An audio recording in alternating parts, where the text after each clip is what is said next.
Along with Hayek, Friedman was a leading economist representative of neoliberalism. He advocated monetarism. Since the 1970s, he has been widely regarded as an economist with a profound influence on mainstream economists. Friedman came from a Jewish immigrant family.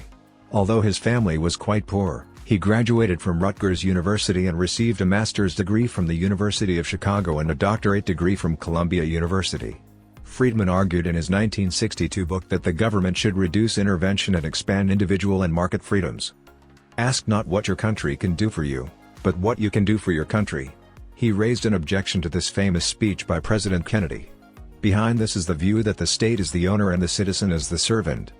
If you are a true libertarian, you have to ask yourself how you can leverage on your government while still doing your duty. He says the greatest enemy of freedom is the concentration of power. Although government is a tool that allows us to enjoy freedom, Friedman said that if power is concentrated in the hands of politics, it becomes a threat to freedom. He also argued that economic freedom is a necessary condition for political freedom. Friedman also opposed Keynesian economics, which was then the dominant trend. In particular, he had a view on the Great Depression that was different than Keynes. The Great Depression was caused by the central bank's drastic cut in the supply of currency, despite a slowdown in economic activity.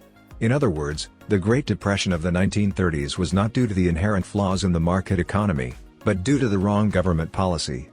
He expressed these arguments by saying that money supply is really important. This does not mean that monetary policy is more effective than fiscal policy. This means that the main cause of economic turmoil is currency turmoil, which should be prevented. This school of thought that views money supply as fundamental to policy is called monetarism. Friedman predicted that Keynes' economic policy leads eventually to stagflation.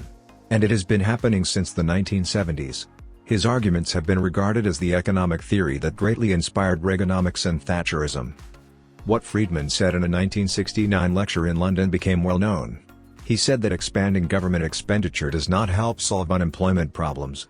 Rather, it leads to inflation. Friedman won the Nobel Prize in Economics in 1976 for his contribution to opening a new horizon in the field of economics. Bestseller of Economics. Principles of Economics Graphic Edition.